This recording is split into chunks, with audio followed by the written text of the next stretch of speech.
The galaxy had forgotten humanity. For 3,000 years, the Council of Civilized Worlds had thrived without them. 18 species traded, negotiated, and occasionally warred across 10,000 star systems. They built wonders. They wrote histories, and in those histories, humanity was barely a footnote. A curious species that had reached for the stars, touched a handful of worlds, and then simply vanished. No distress signals. No final transmissions. Just silence. Commander Z'Rell of the Catharian Republic stood on the observation deck of the diplomatic station orbiting Nexus Prime, watching ships from a dozen worlds dock and depart. Her forearms clasped behind her back, her scaled face reflected in the transparent steel. The station hummed with the usual chaos of galactic politics, trade disputes, territorial claims, minor skirmishes requiring mediation. Commander. Her aide approached, holding a data tablet. We've received something unusual. Z'Rell turned, her vertical pupils narrowing. Define unusual. A signal.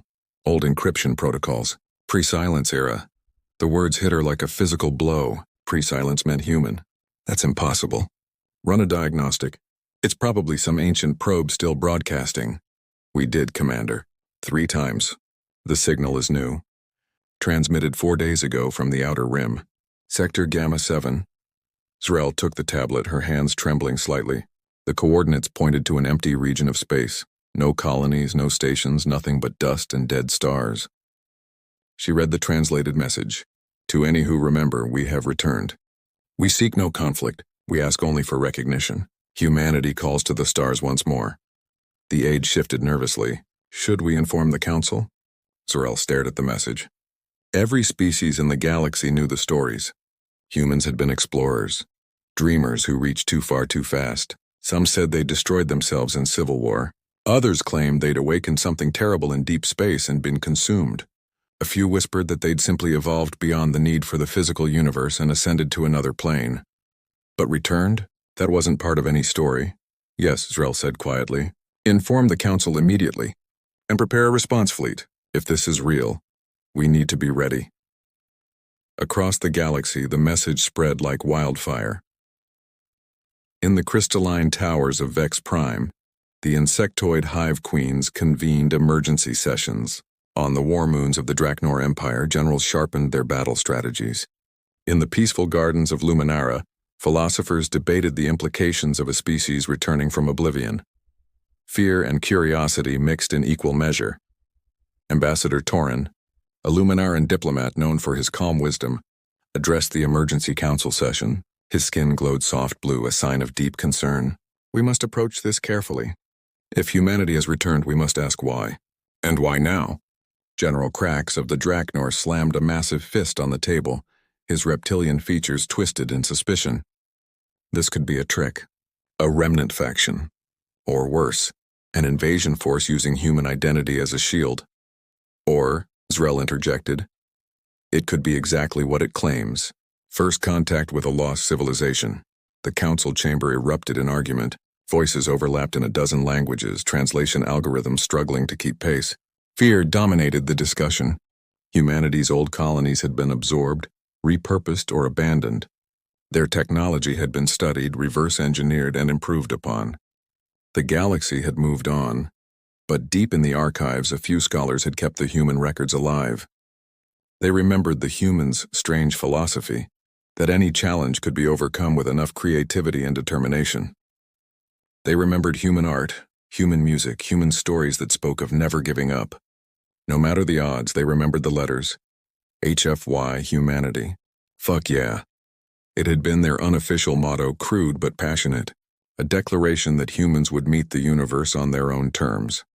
The Council voted to send a small diplomatic mission to the coordinates. 12 ships lightly armed with representatives from 6 major species. Z'Rell volunteered to lead it. She'd studied human history as a young officer, fascinated by their rapid rise and mysterious disappearance. This was her chance to solve the greatest mystery in galactic history. The journey to Sector Gamma 7 took 2 weeks. As they approached the coordinates, the fleet's sensors detected something impossible, a structure. It hung in the void like a sleeping giant, a massive station built from materials that predated the Council itself. Ancient human design, but enhanced with technology that shouldn't exist. The station was inactive, dark except for a single beacon pulsing with that same old human encryption. "Scan it," Zrel ordered. Her science officer's voice trembled. "Commander, the station's internal power signature is off the charts. Whatever's inside is generating more energy than our entire fleet combined. Life signs? None detected. But there's heavy shielding. We can't penetrate deep scans." Zrel made her decision. "We're docking. I'll lead the boarding party." Her crew protested, but she silenced them with a gesture. This was too important. If humanity had truly returned, someone had to take the first step. The docking procedure was smooth. The station systems recognized their approach and opened an airlock automatically. Zrel and 5 others, each from a different species, stepped onto human-made floors for the first time in millennia. The interior was pristine. Lights flickered on as they walked, illuminating corridors covered in symbols and text. Human writing, instructions, warnings, and something else, images of Earth. The human homeworld, beautiful and blue. At the center of the station, they found a chamber. Inside, suspended in some kind of stasis field, stood a single human, a woman, her eyes closed, her expression peaceful. Beside her, a holographic display activated, showing a message in perfect galactic standard. "We left to save you. Now we've come home." The stasis field flickered, and the human's eyes opened. The human woman blinked slowly, her eyes adjusting to the light. Zrel and her team stood frozen, weapons lowered but ready, watching this impossible moment unfold. For several heartbeats, nobody moved. Nobody breathed. Then the woman spoke. "How long?" Her voice was rough from disuse, but she spoke in perfect galactic standard, a language that hadn't existed when humanity vanished. Zrel's translator confirmed it wasn't being processed. The human was actually speaking their language. 3,000 years, Zrel replied carefully. Her forearms spread in a gesture of non-aggression. "Humanity disappeared 3,000 years ago. We thought your species was extinct." The woman closed her eyes and something like pain crossed her face. 3,000. We estimated 2,000 at most.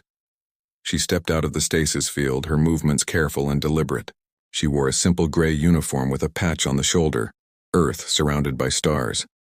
"My name is Dr. Sarah Chen. I was a xenobiologist before the departure." The Luminaran on Zrel's team, a young scientist named Rel, couldn't contain his curiosity. "The departure? Is that what you called it? Where did you go?" Sarah looked at him with ancient eyes. "Not where, when, we didn't leave the galaxy. We left time itself." In the station's conference room, Sarah explained. The holographic displays showed Earth as it had been millennia ago, vibrant, populated by billions. "We detected it 90 years before it arrived," she began. "A wave of energy sweeping through the galaxy at near light speed. Not destructive exactly, but transformative. It was rewriting the fundamental laws of physics in its wake." General Krax, attending via communication link, growled skeptically. "We have no record of such an event." "Because it never reached you," Sarah said simply. "We stopped it." The room fell silent. Zrel leaned forward. "How?" "By being in 2 places at once. By existing outside of causality." Sarah's fingers danced across the holographic controls, showing complex equations that made even Rel's eyes glaze over.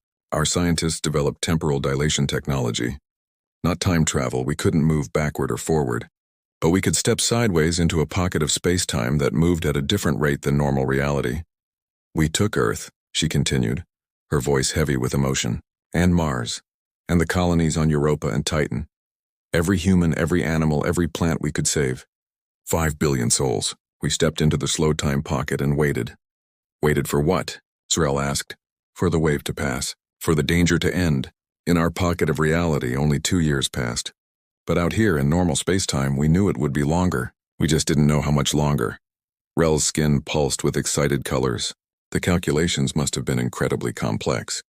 To create a pocket stable enough to hold entire worlds, we had the best minds in human history working on it, Sarah interrupted. And we had no choice. Stay and be transformed into something unknowable, or step aside and return when it was safe. But 3,000 years? Zrel's voice softened. "Everyone you knew, everyone I knew is safe," Sarah said firmly. Still in the slow-time pocket. Still waiting. "I'm the first to wake. The first to come back and make sure it's safe." That's why I'm alone here. This station is a watchtower, built to monitor normal spacetime and signal when the wave had passed. She pulled up another display, showing energy readings that stretched back centuries. The wave dissipated 200 years ago. The galaxy is safe now. I've been waiting at this station, preparing to bring humanity home. The implications hit Zrel like a meteor strike. Your entire species still exists. All 5 billion. All your worlds. Yes, Sarah said. And I need to report back that the galaxy is occupied. The words hung in the air like a blade. General Krax's voice crackled through the comm. This is a territorial issue. Human colonies were abandoned. The Council claimed them legally. Nothing was abandoned, Sarah's voice turned cold. We stepped aside temporarily. Those worlds are still ours. After 3,000 years, time doesn't erase ownership, General. If I leave my house for a day and return to find someone else living in it, it's still my house. Zrel raised a hand, trying to calm the situation. Let's not escalate this. Sarah, you said you detected 18 spacefaring civilizations in the galaxy now? Yes, your signal traffic is quite loud. Then you know we've built a society. Trade routes, governments, treaties. The galaxy you left is not the galaxy you're returning to. Sarah nodded slowly. I understand. That's why I'm here talking instead of just bringing everyone back. We don't want war, but we also won't be displaced from our own homes. Rel spoke up, his voice thoughtful. What if we helped each other? Humanity has temporal technology beyond anything we've dreamed of, and we've advanced in other ways, faster than light travel, quantum communication, biological engineering. We could share knowledge, resources. That's assuming they want to join the Council, Krax interrupted. Assuming they'll follow our laws, our regulations, we'll consider cooperation, Sarah said carefully. But understand this, humanity didn't survive by following others' rules. We survived by solving impossible problems our own way. There it was again, Zrel thought. That human attitude, that stubborn, fierce independence that their records spoke of. HFY. I need to return to my people, Sarah said. Give them my report. Show them the galaxy as it is now. Then we'll decide together how to proceed. How long will that take? Zrel asked. In your time? 6 months. In ours, 2 weeks. Sarah smiled slightly. We'll send a signal before we emerge. Give you time to prepare. Then we'll meet properly. All of us. She walked to a control panel and initiated something. The station hummed with power. Dr. Chen, Zrel called out. What was it like? 2 years in slow time while millennia passed outside? Sarah looked back, and for a moment her professional mask slipped. Zrel saw grief, determination, and something else, hope. Lonely, Sarah said quietly, but necessary. We saved ourselves. Now we get to see what we saved ourselves for. The stasis field activated around her again, and she was gone. The 6 months that followed changed the galaxy forever. News of humanity's return spread across every civilized world. Some reacted with wonder, others with fear, and many with outright hostility. The old human colonies, now thriving centers of Council civilization, found themselves at the center of heated debates. Who had the right to those worlds? The species that had lived there for generations? Or the original inhabitants who'd stepped outside of time? Zrel spent those months preparing. The Council had appointed her as the official liaison for First Contact, and she took the responsibility seriously. She studied every available human record, watched every archived video, read every piece of literature that had survived the centuries. She learned about human music that spoke of resilience, human art that celebrated diversity, human stories about ordinary people doing extraordinary things when pushed to their limits. She learned about their wars, brutal and terrible, but also about their peace, their capacity for forgiveness and growth. They were contradictions wrapped in flesh, violent and gentle, logical and emotional, selfish and selfless all at once. They were, she realized, not so different from every other species in the galaxy. Just more intense about it. On the scheduled day, the Council assembled the largest fleet in galactic history, not as a show of force, though weapons were present, but as a gesture of importance. 200 ships from every major civilization, all gathered at the coordinates Sarah had provided. It wasn't the same location as her watchtower station. This was deeper in empty space, far from any inhabited systems. Smart, Zrel thought, giving both sides room to maneuver. to retreat if necessary. The waiting was excruciating. Then, at exactly the appointed time, space itself seemed to tear. It wasn't like normal FTL emergence, no flash of light, no ripple of exotic particles. Instead, reality just unfolded, like a curtain being pulled back to reveal what had been hidden behind it all along. 3 worlds appeared. Earth hung in space, blue and green and white, exactly as ancient images had shown it. Mars glowed red beside it. And smaller shapes, stations, moons, asteroids that had been pulled into the pocket of slow time all those years ago. But more striking were the ships, thousands of them. Tens of thousands. Humanity had been busy during their 2 subjective years. Their vessels were unlike anything in the current galaxy, sleek and strange, built with the angular efficiency of the old human designs, but enhanced with technology that made Council sensors scream warnings about impossible energy signatures. Zrel's communication officer looked up, face pale. "Commander, we're being hailed." By all of them simultaneously. "It's a coordinated signal. Put it through," Zrel ordered. The main view screen filled with faces, dozens of humans all speaking in perfect synchronization, their voices overlapping into a harmonious chorus. "Greetings to the Council of Civilized Worlds. This is the United Earth Coalition. We've come home." The image shifted to show a single speaker, a man with gray hair and kind eyes wearing a uniform similar to Sarah's. "I'm Secretary General Marcus Williams. On behalf of 5 billion humans, I thank you for responding to our call. We understand our return has caused concern." "Concern is a diplomatic word for it," General Krax muttered on a private channel. Marcus continued, and Zrel noticed he wasn't reading from notes. He was speaking from the heart. "We left this galaxy to save it, to save ourselves.